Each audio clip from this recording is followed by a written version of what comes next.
Bună, sunt Sabrina. Bine ați venit în bucătăria mea. Astăzi vă voi arăta cum să facem paste acasă. Cu puțină imaginație și creativitate putem avea toate tipurile de paste pe care le găsim în supermarketuri. Putem face farfale, caneloni, foi pentru lasagna, celentani, fettuccini, orechete. Haideți să vedem ingredientele și modul de preparare. Vom avea nevoie de 500 de grame de făină, 5 ouă și 100 de ml de apă. Într-un bol punem făina, ouăle în mijloc și cu furculiță începem să frământăm.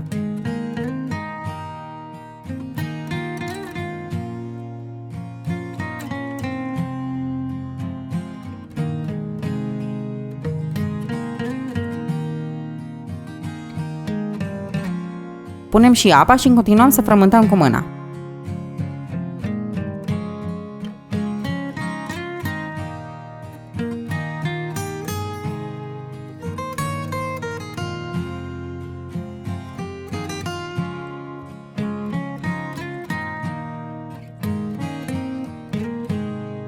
După ce am cuprins toate făina, punem aluatul pe bratul de lucru și îl mai frământăm puțin. Dacă nu vreți să faceți așa de multe paste, puteți înjumătăți rețeta, dar nu uitați că pentru fiecare ou e nevoie de 100 de grame de făină și 20 de ml de apă. Am împărțit aluatul în două pentru a avea loc să-l întind pe bratul meu de lucru și cu un sucitor încep să-l întind. Aluatul trebuie să fie subțire, așa că nu vă grăbiți să-l întindeți. Din când în când mai presărăm făină pentru a nu se lipi.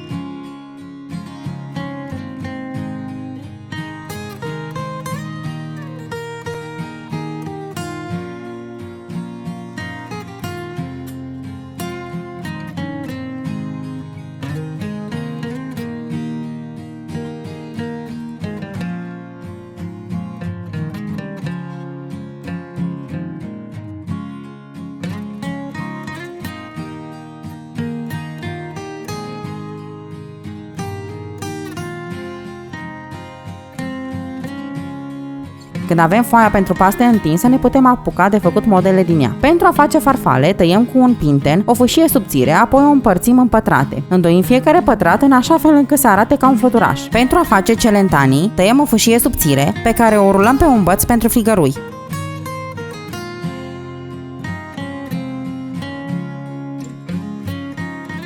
Apoi o scoatem de pe băț și spirala e gata. Pentru a face fettuccini e cel mai simplu. Tăiem o fâșie mai lată, presărăm făină pe ea și o împăturăm. Cu un cuțit tăiem fâșii din ea. Le desfacem pentru ca să nu rămână lipite și mai presărăm făină dacă e nevoie. Trecem la următorul model. Foi pentru lasagna. Le tăiem cât de lungi și de late vreți ca să se potrivească în tavă. Vă recomand ca să folosiți foile proaspete pentru că dacă le veți lăsa la uscat se vor încreți și nu își vor păstra forma. Pentru a face orechete, luăm puțin aluat din bucata pe care nu am întins-o încă și o formăm într-un cilindru. Tăiem din cilindru bucăți mici și cu degetul dat prin făină le apăsăm trecând prin ele în așa fel încât să formăm un canal.